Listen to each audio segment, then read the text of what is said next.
Oke, Assalamualaikum warahmatullahi wabarakatuh. Sekarang kita mulai ya perkenalan pertama ini ya.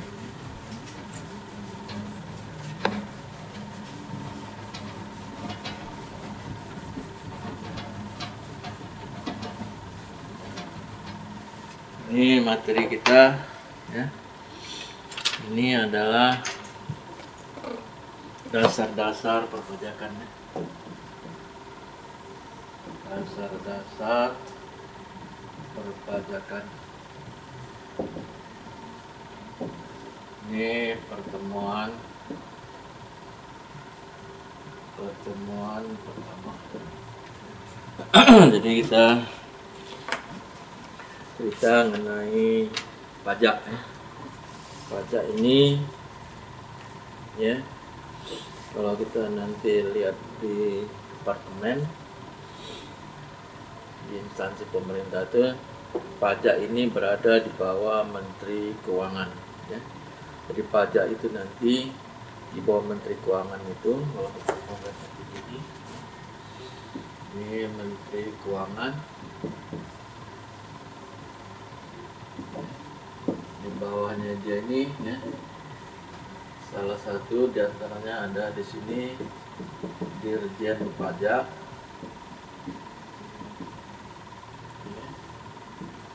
Ada satu lagi di sini Dirjen Bea dan Cukai. Jadi penerimaan pajak ini di samping pajak ada bea dan cukai ya. Jadi ada dua komponennya. Penerimaan negara lainnya bukan nggak ada di instansi lain, ada ya. Terutama di Departemen Agama ada buku nikah ya. Kemudian di departemen lainnya, di tenaga kerja mungkin ada surat izin yang harus dibayar yang merupakan penerimaan negara.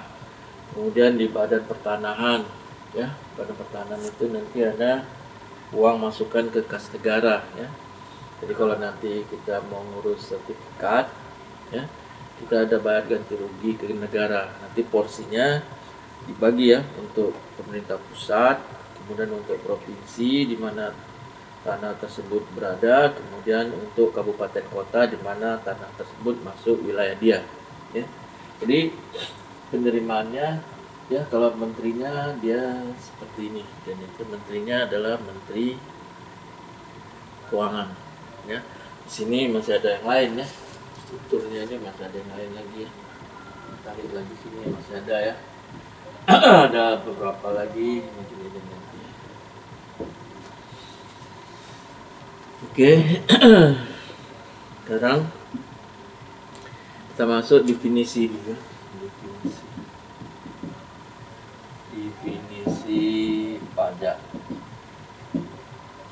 Kalau kita lihat nanti di textbook ya, di sini ada definisi pajak yang dikemukakan oleh Profesor Dr. Rohmat Sumitro, SH. Pajak adalah iuran rakyat kepada kas negara berdasarkan undang-undang. Jadi, pajak adalah iuran rakyat kepada kas negara berdasarkan undang-undang yang dapat dipaksakan dengan tidak mendapat jasa timbal balik atau kontraprestasi yang langsung dapat ditunjukkan dan yang digunakan untuk membayar pengeluaran umum. Jadi nanti kita punya ada nanti di sini ya. Jadi untuk membiayai pengeluaran umum ya. Kemudian dari definisi pajak ini tadi ya, bisa kita ambil beberapa unsur ya. Yang pertama, pajak merupakan iuran dari rakyat kepada negara ya. Yang berhak memungut pajak adalah negara, baik melalui pemerintah pusat maupun pemerintah daerah. Iuran yang dibayarkan berupa uang, bukan barang. Jadi pajak ini ya, kalau kita nanti mau lihat, ada namanya PPA pasal 21, PPA pasal 22, 23, pasal 24, pasal 25, kemudian ada PP pasal 28, ada PP pasal 29, ada PPNBM, ya itulah dia unsur-unsurnya, ya. Nanti kalau kita lihat bisa juga nanti ada yang lain, ya. Nanti bisa kita pelajari, ini dulu ya. Kemudian pajak dipungut berdasarkan undang-undang, ya. Sifat pemungutan pajak adalah dipaksakan berdasarkan kewenangan yang diatur oleh undang-undang beserta aturan pelaksanaannya. Jadi kalau kita lihat nanti hierarki hukum di Indonesia, ya ini adalah Pancasila, gitu ya. Pancasila, di bawahnya adalah Undang-Undang Dasar, ya. Kemudian di bawahnya lagi adalah Undang-Undang. Jadi ya. Jadi dasar pajak ini adalah ini ya, undang-undang. Jadi dia di bawah undang-undang dasar adalah undang-undang. Di atasnya adalah Pancasila. Di bawahnya ini masih ada lagi ya. Ada peraturan pemerintah pengganti undang-undang, peraturan presiden, peraturan menteri. Jadi banyak di bawah. Cuman kita mau ini ya, undang-undang. Undang-undang ini ya yang memutuskannya adalah DPR. Ini yang memutuskan ini adalah DPR. DPR dipilih oleh kita ya, rakyat. Ya, jadi dulu pernah kita pemilu sekaligus pemilihan anggota DPR ya. Jadi orang-orang yang kita pilih itu juga di sini. Mereka inilah yang nanti menentukan, kan nanti ada komisi-komisinya, ada bagian-bagiannya. Nah, mereka inilah nanti yang menentukan. Dasarnya adalah undang-undang. Jadi nanti pajak ini tadi adalah berdasarkan undang-undang. Ya. Kemudian yang ketiga, tidak ada kontraprestasi secara langsung oleh pemerintah dalam pembayaran pajak. Jadi kontraprestasi ini dia gini ya. Jadi kalau kita bayar pajak, kita nggak tahu kemana uangnya. Ya.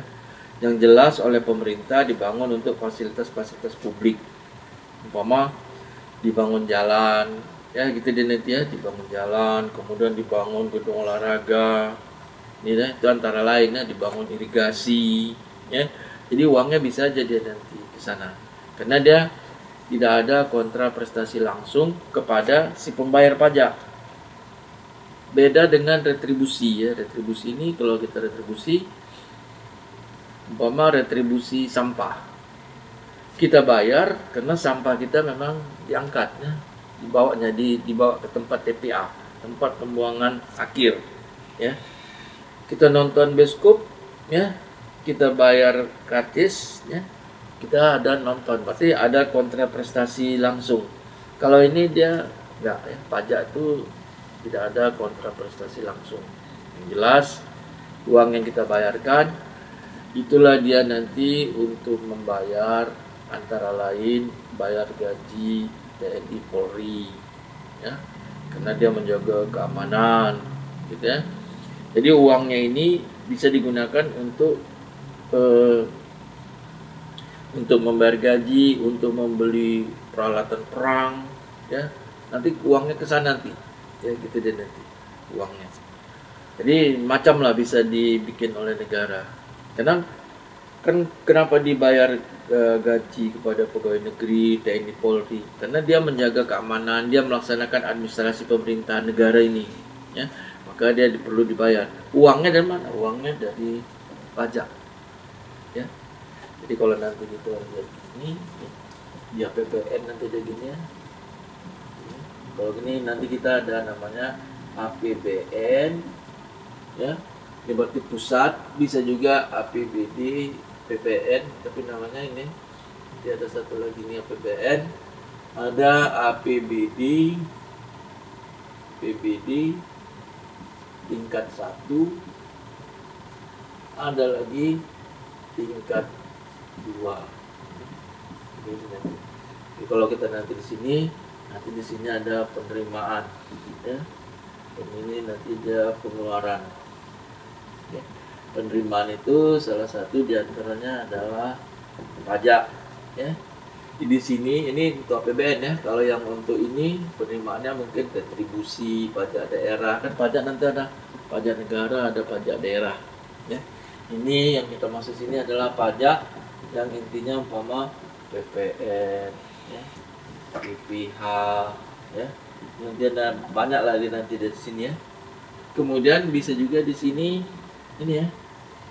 Tadi ya. Ini cukai ya, biaya masuk, cukai ya. Ini nanti di penerimaan ya. Kemudian ada penerimaan lain-lainnya ya yang di instansi pemerintah, cuman mungkin jumlahnya kecil. Yang terbesar adalah yang ini. Ada bisa juga dari minyak dan gas bumi. Itu ada di Pertamina. Nanti dia masuk ke Marin ya. Nanti pengeluarannya itulah tadi ya, untuk beli peralatan, untuk bangun jalan, untuk ini pengeluarannya di sini nih. Ya. Jadi dia tidak ada kontraprestasi secara langsung oleh pemerintah dalam pembayaran pajak. Kemudian digunakan untuk membiayai pengeluaran negara. Inilah dia pengeluarannya. Jadi uang ini tadi digunakan untuk ini tadi ya. Sama bikin bandara, ya, pelabuhan, untuk beli senjata, ya. Untuk apa lagi di sini ya, gaji, TNI, Polri, PNS, TNI, Polri, PNS, ya. Dan semuanya pengeluarannya, jadi nyarinya dari sini, pengeluarannya nanti dia di situ. Ya. Bisa ngerti ya, jadi pajak ini ya bisa dipaksakan, ya, pajak ini bisa dipaksakan, dan yang memungutnya adalah negara. Dia tidak boleh individu nggak boleh. Maka pajak ini nanti ada pajak negara, ada pajak daerah. Pajak daerah kaitannya dengan APBD tingkat 1 provinsi, bisa juga kaitannya dengan APBD tingkat 2 ya. Apa kabupaten kota madya. Gitu nanti. Dia gitu ya. Kemudian pemungutan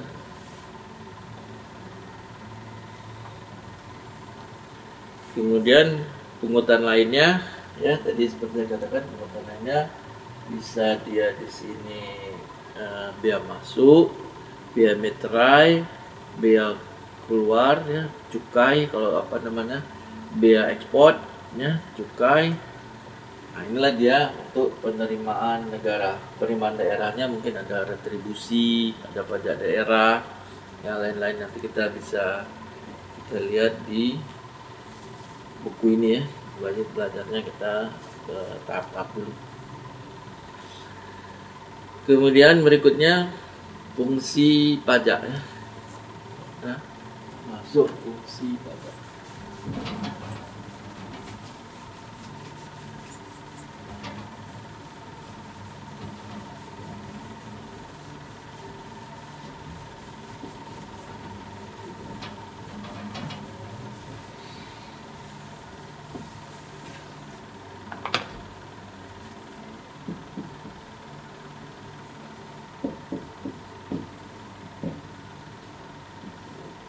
Yang pertama adalah fungsi budgeter.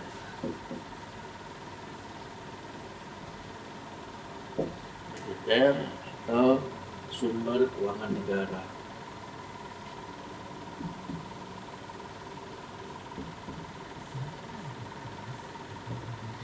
Yang kedua, fungsi reguler.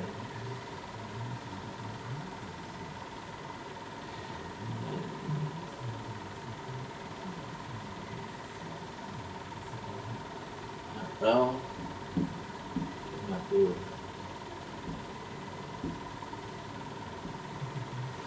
Jadi fungsi pajak ada dua. Ini kalau kita lihat nanti di sini, ya.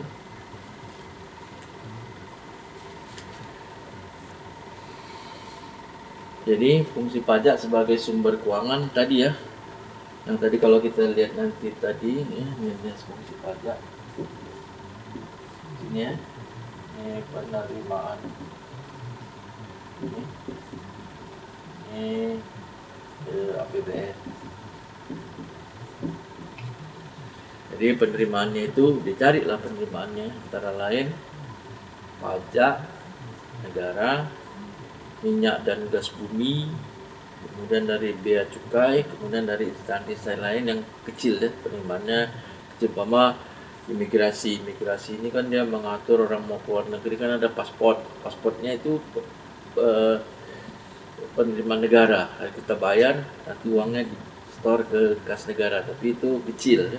Tetapi petugas imigrasi ini sendiri kan dia melaksanakan administrasi pemerintah negara ya, makanya harus keluarlah gaji ya, gaji itu dia nanti ya, dia mengatur orang mau keluar negeri yang masuk ini macam mana cara mengontrolnya ya, sehingga gajinya harus dibayar. Begitu juga PNS, semua PNS ya, TNI Polri, dan jaga keamanan, dia jaga keamanan kota, jaga perbatasan, ini harus dibayar ya.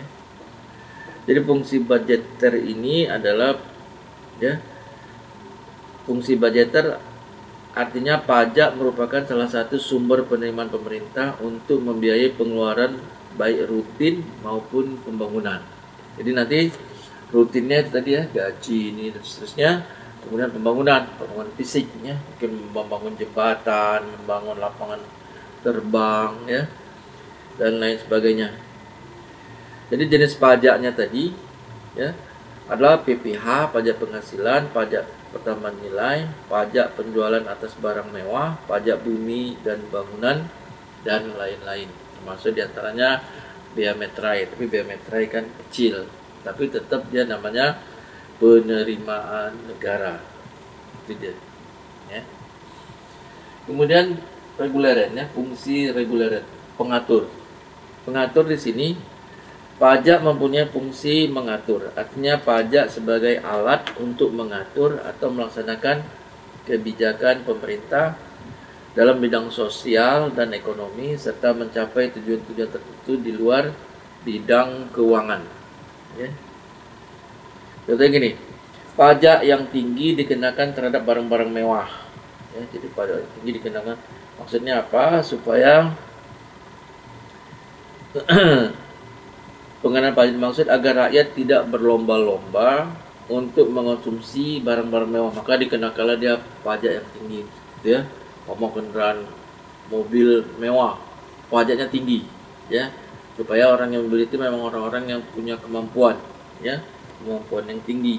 Jadi kita ini jangan terdorong untuk membeli kendaraan-kendaraan seperti itu ya. Kemudian minuman keras, ya, minuman keras ini dipajakkan dia harus tinggi ya, supaya nanti orang jangan mudah untuk meminum minuman keras gitu ya. Kemudian pajak ini juga dia fungsinya mengatur gini ya, umpama nanti harga beras ya, harga beras di dalam negeri anjlok gitu ya. Kalau harga beras di dalam negeri anjlok, kenapa anjlok? Karena ada impor beras dari luar negeri ya. Maka oleh pemerintah, kalau ini dia anjlok, kasihan petani yang nanam padi ya, nggak ada keuntungan, nggak ada ini ya. Maka pemerintah menyetop keran impor beras supaya harga beras ini naik sampai titik equilibriumnya lah ya. Maksudnya orang mampu untuk membeli dan ketolong petaninya. Jadi nanti ya. Begitu juga dengan umpama minyak goreng. Minyak goreng umpama dalam negeri mahal ya. Masyarakat umpama menjerit ya, harga minyak goreng terlalu mahal. Maka pemerintah bisa membuka keran impor. Ya, keran impor itu kan nanti berkaitan dengan bea cukai ya. Jadi dengan maksudnya minyak goreng dari luar negeri, harga minyak goreng dalam negeri kan jadi anjlok. Makanya di sini dia pengertiannya pengatur ya, bisa menstabilkan untuk menjaga keseimbangan ya. Jangan nanti timbul gejolak. Itu dia. Kemudian berikutnya untuk mengaturnya tarif pajaknya. Ya. Tarif pajaknya dia bersifat progresif. Progresif itu umpama contohnya untuk PP pasal 21 ya, dia 5%, 15%, 25%, 30%. Ya. Itu dia nanti dibikin tarifnya. Jadi kalau nanti penghasilan kita gini, kita kena 5%, kalau lebih dari sini kita kena 15%, lebih lagi kita kena 25%, lebih lagi kita nanti bisa kena yang 30%. Nanti baru dijumlahin berapa penghasilan kena pajaknya. Ya. Jadi dia seperti itu. Sedangkan pajak ini kenapa dia fungsi mengatur? Dulu pajak di Indonesia ini untuk pengusaha besar atau istilahnya PT gitu ya, PT yang berbadan hukum. Tarif pajak kita ketinggian sampai 30%. Kalau ini nanti pajak kita ke 30%, kita khawatir ya, investor dari luar negeri nggak mau menginvestasikan pajaknya di Indonesia. Dia lebih bagus mau menginvestasikan pajaknya ke istilahnya ke Vietnam, ya, lebih murah pajaknya, lebih aman gitu. Maka mau nggak mau pajak kita akan turun, ya, turun jadi tarif tunggal, ya 25% untuk PPh badan, ya. Kemudian dalam masa pandemi ini diturunkan lagi. Kenapa? Karena daya beli kita pun turun, ya. Dijadikan 22%, nanti menyusul berikutnya 20%. Ya. Ini pajaknya. Ya, kalau enggak berat orang melakukan usaha, ya. Kemudian tarif pajak ekspor 0%. Jadi nanti untuk mendorong kegiatan ekspor di luar negeri, ya, ada barang-barang yang dikenakan pajak tarifnya ya umpama 5%, 10%, 15% gitu ya. Tapi ada juga yang dikenakan pajak ekspornya 0%. Ini maksudnya untuk mendorong pengusaha Indonesia bisa melakukan ekspor ke luar negeri dan bisa memperbesar devisa negara. Kemudian berikutnya, ya, pemerintah telah memberikan untuk mengaturnya ada namanya pemberlakuan take holiday. Take holiday dimaksud untuk menarik investor asing agar menanamkan modalnya di Indonesia. Umpamanya fasilitasnya ya, kita memberikan HGU. HGU itu untuk investasi ya. HGU di Indonesia ini umpama paling berani ngasih 25 sampai 30, 20, 25, 30 ya. Tapi ada negara lain HGU itu dikasih sampai 100 tahun. Ya, 50 tahun berani dikasih. Untuk apa tadi? Karena dengan adanya investasi, maka nanti ada namanya transfer knowledge ya, sekurang-kurangnya kita mendapat pengetahuan dari mereka, kemudian bisa dipotong pajaknya ya. Potong pajaknya umpama PPh 21-nya kan nanti yang kerja kan orang Indonesia di PMA-nya itu ya. Mungkin ada beberapa orang asing bisa dikenakan pajak ya. Nanti dia begitu terusnya ya. Jadi macam mana caranya supaya ya investor mau menginvestasikan uangnya di Indonesia. Dulu namanya take holiday ini untuk PPh badannya dibebaskan. Ya, PPh badan ya. Tetapi kan ada PPh pasal 21, 22, masih ada PPN, ini tetap dikenakan. Ya. Maksudnya ada investasi sini, pemerintah juga akan mendapatkan pajak dari investasinya tersebut. Ya. Dari investasi asing. Nah, inilah dia nanti terus. Ya. Nah, inilah makanya dia fungsinya ada mengatur ya macam mana caranya supaya investor mau menginvestasikan uangnya di Indonesia. Kita lihat ada beberapa perusahaan di Indonesia, perusahaan asing yang udah pindah, umpama Sony, ya. Sony dulu di Indonesia ada pindah. Kemudian ada mobil ya, perusahaan mobil apa aja, itu pun Mazda juga udah pindah, ya. Ya mungkin kita nih ketidaknyamanan investasi di Indonesia atau macam mana ya, atau di sini pajaknya agak kebesaran dibandingkan dengan Vietnam, dengan negara lain, Thailand, tingkat keamanannya, ini kan harus diperhitungkan oleh investor untuk mau menginvestasikan duitnya. Itu kan hitungannya akan ada ya. Oke, kita sampai sini aja ya. Nanti kita sampai dua ini di minggu depan kita lanjut. Terima kasih. Assalamualaikum warahmatullahi wabarakatuh.